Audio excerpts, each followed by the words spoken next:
Hi, John Valsavari here, talking about hardware and software. Today we're going to be focusing on input and output. First up, we need to read the slides, but of course this is the video version, so I'll be reading them out to you. So hardware and software. High level, hardware is like the things that you can touch and see, right? So the keyboard, the screen, that's hardware, all right? Software is the things that sort of appear, probably more on your screen, I suppose, but your applications. Okay, so Microsoft Windows, Apple Mac, OneNote, all examples of software. Okay.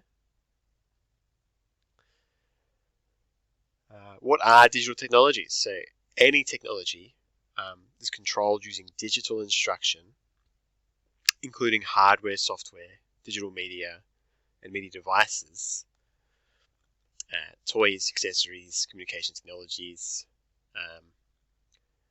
all these things, right? Computers, smartphones, cameras, printers, robots. This is all digital technology, okay? Because they are all devices that use digital instruction, okay? And what we mean by that, digital, is like zeros and ones. So let's talk more about that, okay? The technologies are based on instructions using binary. Right? So the zeros and ones are called binary, which is like a computer language. They speak a different language to us.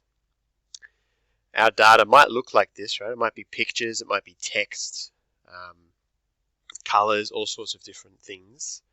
But what the computer is actually seeing is a bunch of zeros and ones. Okay, and real high level, the basic idea because of why they do that is because computers are made of a bunch of hardware. And at a very small level, there's little lights that are either on or they're off. Okay, they are 0 or they're 1. Okay, because they're hot and they're cold, they're yes and they're no, and so on. I won't sing again. Sorry for that. All right. So components. There's a few components here we'll talk about particularly today, which is the processor, the CPU. This is sort of like I like to think of like the brain of the computer. It's what's actually processing, what's doing something. There's input, there's output, memory communication. So input is when there's data coming into your computer. It's like a keyboard. You're pressing keys and the letters are coming up on the screen because you're telling the computer, yeah, this is what I want you to do. Okay, input that way. Output is then what comes out of the computer. All right, very high level, I know, but like your screen displays images and things. It comes out of the computer. Memory, okay, so how your computer stores data and information. And communication, how it talks to other devices. Okay. So input is changing data into binary so the computer can understand it. So keyboard, for example, you type in hello, and the computer converts that to binary and puts it into memory. So if you're typing up a Word document, it would be doing that conversion and putting it into your storage. Okay. I really like this image. So the data comes in this way. It's cool. Memory, okay, this is storing the data digitally, okay, in binary. So the data is being held there, okay. And then it sort of talks back and forth to the CPU while it's sort of maybe doing a calculation, or the CPU is sort of saying, if it's a word processing document, it's saying, okay, now display these letters as they're being typed in this format, and so on. Processor, right? It processes it. And output is changing it from binary so that we can understand it. So it's putting it from zeros and ones back into like text or images or something that we can see and understand. Okay, and output like a screen, so it comes up on the screen. Communication is transmitting from one device to another. Okay, so this could be Wi-Fi. It could be the 3G, 4G from your mobile phone.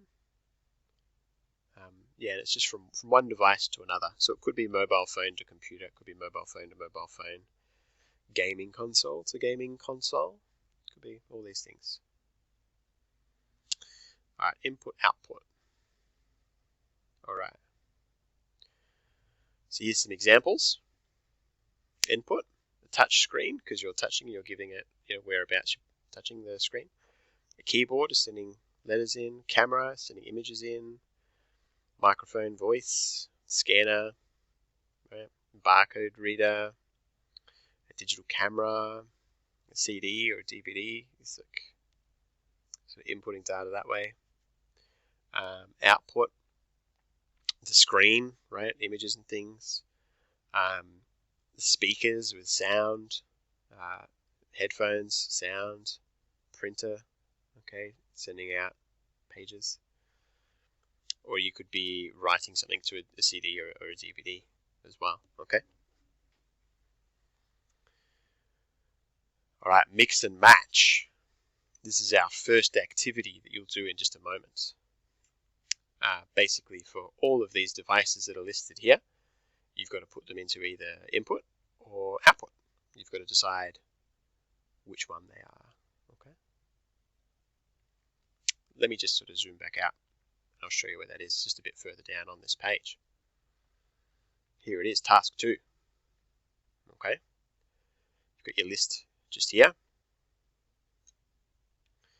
And you're going to put these into input or output. Okay. And if you get stuck, you can always go back up and double check. The task after that is a mobile phone. So you're going to be looking up your mobile phone, checking out what software is on your phone, what the input devices are for your phone, and the output, the memory, and the communication. Okay. If at any point you're stuck for your mobile phone, just Google. So say you had an iPhone 7, you'd Google iPhone 7 software, okay, and see what comes up. iPhone 7 input components, output components, memory components, iPhone 7 communication components, and see what comes up, okay? Bit of research there.